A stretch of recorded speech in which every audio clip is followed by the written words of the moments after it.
वर्णन है कि ब्राह्मण में कौन कौन से अवगुण नहीं होने चाहिए। दोष दर्शन, दूसरे की निंदा, असत्य बोलना, ईर्ष्या, दिखावा। अब पांचवा बता रहे हैं, हिंसा करना।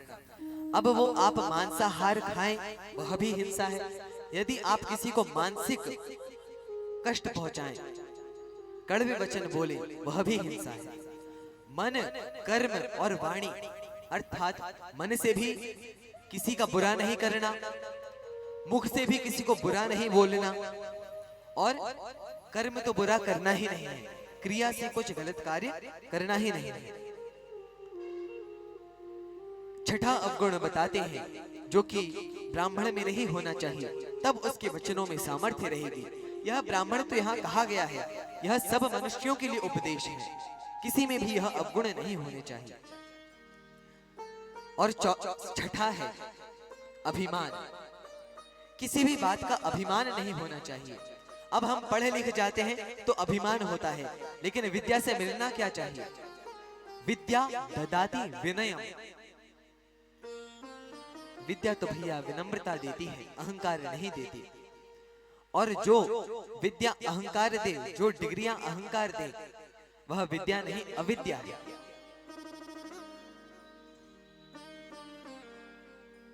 रामानंद संप्रदाय में एक दिव्य तपस्वी संत हुए अर्जुन दास जी, कुछ ही वर्ष पुरानी घटना।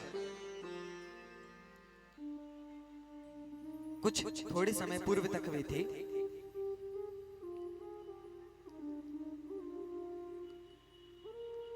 दस 12 घंटे जल में समाधि लगाते थे, सिद्धियां प्राप्त थी उन्हें। जल में भी उन्हें विघ्न नहीं होता था, जल में रह जाते थे 10 12 घंटे, फिर समाधि लगा के निकलते थे। ऐसे दिव्य तपस्वी, पढ़े लिखे अधिक थे नहीं, बस गुरु जी की कृपा हो गई थी उनपे, और गुरु कृपा से कुछ भी दुर्लभ नहीं रह जाता।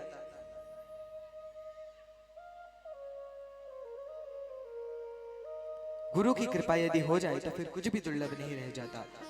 उनके पास सिद्धियां थी। एक रामानंद संप्रदाय में ही कुछ संतों में विवाद हो गया कि यह बात सही है, यह बात गलत है। तो मध्यस्थ जज अर्जुन दास जी को बनाया, कहा हम तो पढ़े लिखे नहीं हैं, आपके शास्त्रार्थ में हम क्या समझेंगे? नहीं, आपको बनना पड़ेगा। बड़ा विवाद था कि कौन सही है। तब वे बैठते हैं, उन्होंने कहा कि आपका जो भी शास्त्रार्थ होगा, हम तो भैया संस्कृत पढ़े लिखे हैं नहीं, संस्कृत ऐसे ही पढ़ी है, कोई डिग्रियां हैं नहीं, समझ में तो आएंगी नहीं, इसीलिए पहले हमें जो कहना है वह कह लेने दीजिए। कि आप लोग इतना अभिमान करे बैठे हैं कि हमें यह करना चाहिए, यह करना चाहिए। एक ही संप्रदाय के होकर के सनातन धर्म इसीलिए विभाजित है क्योंकि हम में स्वयं में एकता नहीं है। अब आप स्वयं को पढ़ा लिखा कहते हैं, इससे अच्छा तो हम बिना पढ़े लिखे ही ठीक है। यदि पढ़े लिखे अहंकार आता है तो ऐसी पढ़ाई लिखाई हमें नहीं चाहिए। विद्या विनम्रता देती है। उनके वचन सुन करके उन्होंने जो समझाया कि आप एक ही संप्रदाय के हैं और विवाद कर रहे हैं गुरु स्थान के लिए, यह ठीक नहीं है। उन्होंने वह बहुत बड़ा जो उस समय विवाद था उसको शांत किया था अपने बस 2-3 वाक्यों से। फिर वहां पे जो लड़ने के लिए आए थे वो एक दूसरे को प्रणाम करते हैं, गले मिलते हैं।